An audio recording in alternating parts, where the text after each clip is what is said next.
My name is Lila. I met Gilbert at work and we got married after dating for a year. Now, I'm a stay-at-home mom living with our 3-year-old daughter, Arya. I'm in my late 30s, but thanks to my energetic Arya, I feel more physically fit than before. Honestly, that's what keeps me going these days. Ever since Arya started preschool, I've been on the receiving end of Natalie's harsh treatment. It's gotten so bad that I have to spend all my free time while Arya is at school at my in-laws' house. The issues began when Arya started preschool. Out of the blue, I got a message from Natalie telling me to come to my in-laws' house immediately. When I got there, she handed me a broom and said, "Let's start with the entrance." Stunned, I just stood there. Natalie glared at me and yelled, "What are you waiting for? Clean! Don't think you can take it easy just because Arya's in school. It's a wife's job to look after her husband's family home. I have been cutting you slack, but not anymore." After wrapping up the cleaning in the entrance, I was tasked with cleaning the hallway, toilets, and bathrooms. Then came meal preparations, tidying up, and even cleaning the storeroom and washing windows. I couldn't help but wonder why I had to do all of this. Natalie's overwhelming presence made it impossible to speak up. By the time I finished cleaning like a professional, it was time to pick up my kid from preschool. Exhausted and having skipped lunch, I left my in-laws' house. From then on, Natalie started summoning me regularly, piling on chores until the last possible minute before I had to leave to pick up my child. I started resenting that this was eating into quality time with Arya. I had, of course, talked to Gilbert about this the first time Natalie called me over. "Mom's right, I work hard for the family. You lazing around at home makes no sense," he said, laughing dismissively. Lately, I have felt that Gilbert is looking down on me. He doesn't involve himself in household matters or with Arya. "We can live because I'm earning money," he keeps telling me, ordering me around. Worst of all, he once smirked and said, "If you don't listen, I can cut down the living expenses, I have thought about divorce multiple times, but considering Arya, I couldn't take that step. I felt I had no right to separate Arya from her father, especially when I have no money to support us. My savings have dwindled because of wedding expenses, honeymoon, and the daily needs after becoming a housewife. I had no choice but to endure for Arya's sake. That's how I lived each day. However, a few weeks after I started being summoned to my in-laws' house, Olivia got married. In isolation, that sounds like good news. But because Olivia became a housewife, she started visiting my in-laws more frequently. She hadn't been fond of us marrying before her, and she directed her anger at me, not her younger brother Gilbert. Every time we met, she would lecture me for nearly an hour, or how I was lacking as Gilbert's wife, or how unattractive I was as a woman.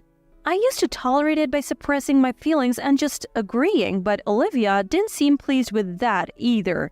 If I'm this submissive to Natalie, there is no way Olivia finds it amusing. As if handling Natalie's demands wasn't enough, Olivia joined in, treating me like a housekeeper on days when I finished cleaning my in-laws' house quickly. She even made me clean her house. "Lila, your hair looks like bed hair. Stop showing your ugly bare face and put on some makeup. If you keep this up, Gilbert will get fed up and go find another woman." After dropping off Arya and rushing to finish the errands, I arrived at my in-laws' house. Olivia was waiting to ambush me at the entrance. "If only you were having an affair, life would be so much easier," she said. I couldn't help but think how true that might be. My hair is pulled back in a messy bun while Olivia's is beautifully curled from root to tip. Her makeup is flawless and her nails are perfectly manicured. Her husband works at a top-tier company and it's evident that they live comfortably. When was the last time I went to a beauty salon? I can't even remember. I've been putting off getting a haircut for a long time. Neither time nor money has been on my side. On the days when Gilbert is away, I sometimes get called to my in-laws' house. They never kill me over when he's around, so Gilbert must be in on it. Each time I leave Arya with my parents and head over to my in-laws' place. I have become increasingly distant from the people around me, but I still keep in touch with Caitlin, a colleague from work. Caitlin has been my friend since before I started dating Gilbert, and she's always been a good listener. But I can't bring myself to talk to her about my current situation.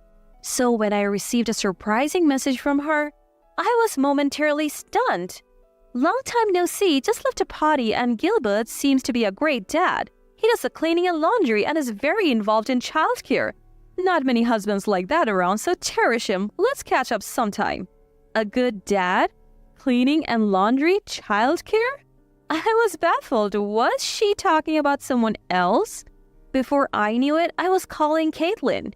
Curiosity got the better of me, and I wasn't even thinking about the late hour or her convenience.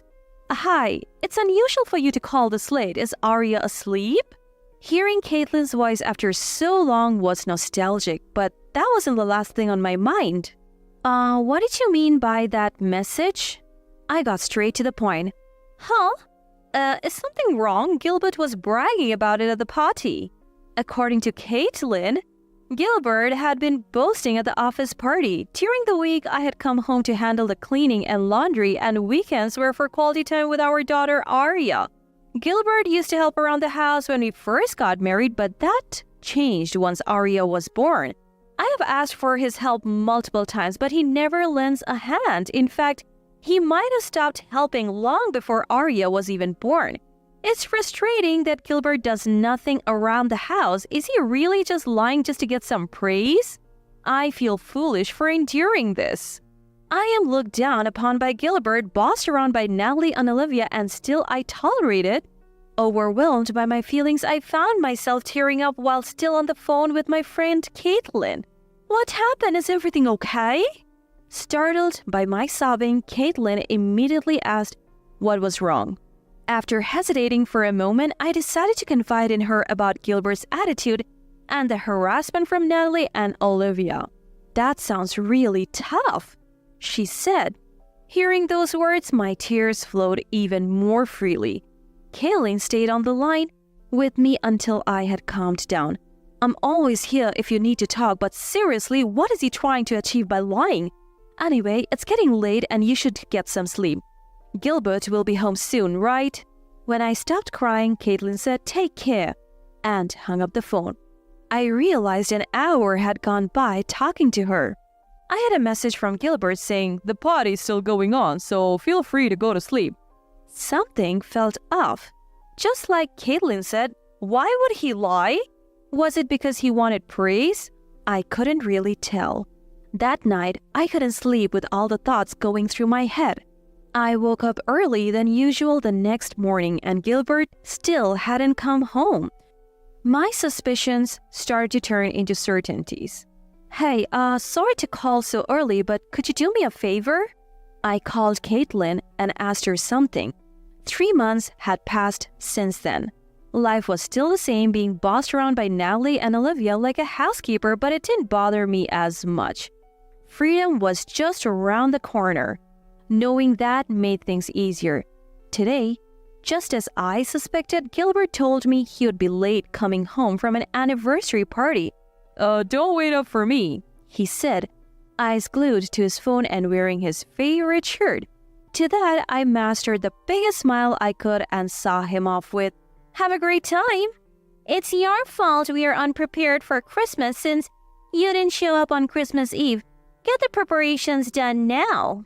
When I greeted Natalie with a "Merry Christmas," she yelled back without any niceties, "Don't forget the roast turkey. It's not Christmas if I don't eat that." Olivia snatched the Christmas cake I brought and headed to the dining room, followed by Gilbert. They opened a bottle of champagne and cheered "Merry Christmas." Despite Arya not being with us because she was at her grandparents', Natalie and Olivia didn't say a word. I guess they didn't care. "Make sure to clean really well today. I'll even be extra thorough to make up for you not being here." As if it's not bad enough that my husband is already stressed from work on Christmas, now he has to eat that terrible cake. Make sure you prepare dinner before you go too. Natalie and Olivia kept coming into the kitchen to make various demands. Still, I obediently said, "Okay, got it." Natalie looked a bit suspicious, but Olivia misguidingly said, "It's because it's Christmas," which almost made me laugh. By the time everything was done, it was almost evening. All three, who had been drinking since morning, were flushed. As soon as I said, "I'm done," my empty stomach growled. Natalie and Olivia burst into malicious laughter. "Once you're done cleaning and cooking, get out. There's no food here for you." Both of them said it in perfect unison as if they had practiced. Sorry about them. Why don't you go home?" Scratching his head, Gilbert pointed to the entrance with his chin. He probably thinks of me as nothing more than a housekeeper. I'll soon see you go through hell, so you might as well enjoy yourself now. Don't worry about it. With a big smile on my face, I left my in-laws' house. A few days later, I got a call. It was from Gilbert. I hadn't gone back home since Christmas and had been staying at my parents' with Arya. The message read, "When are you coming back?" But this wasn't the first time he actually called. Finally, the moment has come. What the hell is going on? Even through the phone, it was clear that Gilbert was furious. "What are you talking about? I can understand unless you explain." I feigned ignorance. "It's about the documents that arrived. It says it's from a lawyer, but you set this up, didn't you? Quit messing around." I responded coldly. "Any complaints about demanding compensation from a cheating husband?" Yes. What I had sent to Gilbert was a certified letter. I had gathered evidence with Caitlin's help and had a lawyer draft the documents. Ever since I received that call from Caitlin, I suspected Gilbert was having an affair. Throwing back, ever since I got pregnant with Arya, Gilbert had been coming home late, claiming it was due to overtime. "I have to make money for the family," he would say. But I began to suspect that it might be an excuse to cover up his affair. I asked Caitlin to investigate whether Gilbert was actually working late on the days he claimed he was. Despite the inconvenience, Caitlin happily agreed and had been keeping tabs on him. My suspicions were confirmed. Gilbert was having an affair with a colleague. Probably the lie about being a family man who takes the lead in household chores was to appeal to his affair partner. That colleague seemed to openly wish for a husband like Gilbert. The photos sent by Caitlin were evidence enough, but I had also planted a voice recorder in Gilbert's bag during our anniversary party. Conversations with his colleague were clearly recorded, leaving him no room for excuses. On the other end of the phone, Gilbert was desperately trying to fabricate a story, but once I played the recording, he fell silent. By the way, I also filed a claim against her. She begged me to forgive her because we're breaking up, but no mercy here. Poor thing, looks like you were the only one serious about this. I added more salt to the wound, but it's not over yet. Can you let Natalie and Olivia know that they can mock me only until today? What are you saying? Hearing Natalie and Olivia's name, Gilbert seemed flustered. The recording has more. You can figure out what it is, right? I've gathered all the evidence. I'm sending Natalie and Olivia down with you. The rest of the recording revealed that Natalie and Olivia had been encouraging Gilbert's affair. Natalie and Olivia weren't just bossing me around. They were also helping Gilbert with his affair.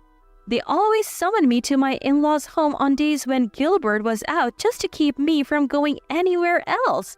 I reported their harassment and their role in Gilbert's affair to my father-in-law and Olivia's husband. My father-in-law, who's been working far away, should be arriving at the in-laws' place soon. As for Olivia, she's probably getting served with divorce papers right about now. When Gilbert called begging for forgiveness, I simply told him, "Talk to my lawyer from now on," and hung up. After that, I successfully secured the agreed-upon amount for damages, property distribution, and child support for Arya. Caitlin told me that Gilbert, now in debt, got unceremoniously dumped by his colleague he was having the affair with. Natalie and Olivia are both headed for divorce too, and apparently they're all living together now. Natalie, who's always been a housewife, Olivia, who's been living it up since she got married, and Gilbert, now drowning in debt. Even combined, their lives are a struggle. I have heard Nellie and Olivia had to get jobs to make ends meet. As for me, I moved back in with my parents and am living a much more relaxed life with them and Arya. Arya's grown close to my parents, and now I can finally use the time and energy I used to waste on Nellie and Olivia for myself and my home. I have got some breathing room, both mentally and physically. From now on, I'm planning to make the most of my time with Arya.